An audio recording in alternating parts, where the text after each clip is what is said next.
These are all of his tractors. He's collected the whole set.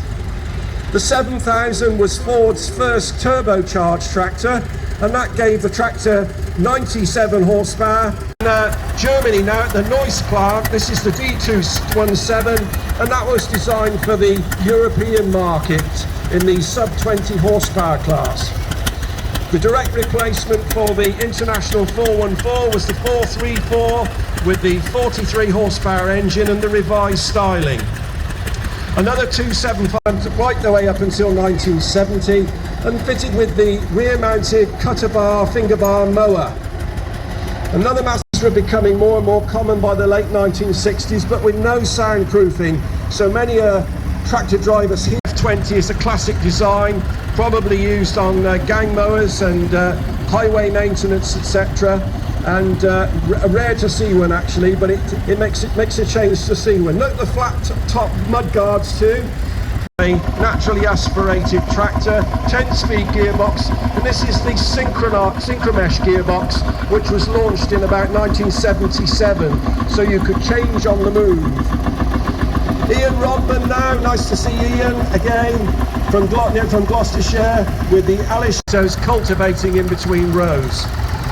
Another Ford 3000 now, and when these first came out they were badged as the Super Dexter to lure in of those were made during the Second World War. That's a Harvest Gold model. They started to paint them green because they were too much of a target for the Luftwaffe.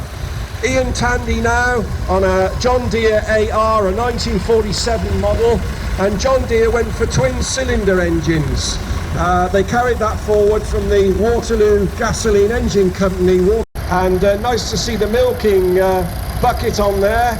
Nice little artifact there, and it's Paul Johnson with a petrol version actually of the 135. That's a very rare tractor, and that was shipped in from the continent.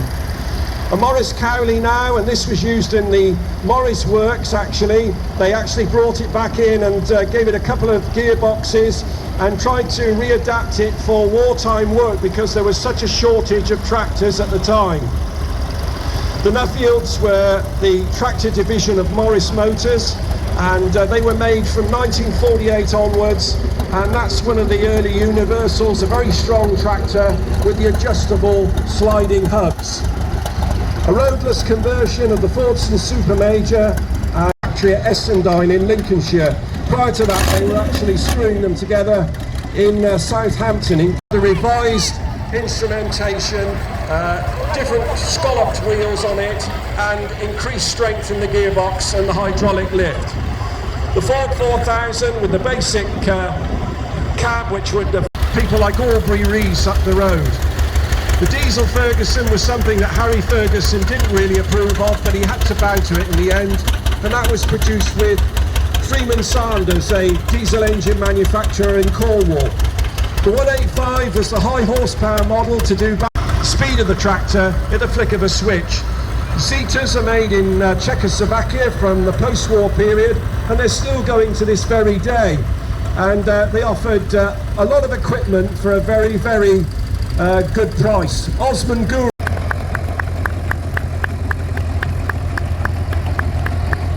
Well, I hope you've enjoyed the tractors today, ladies and gentlemen.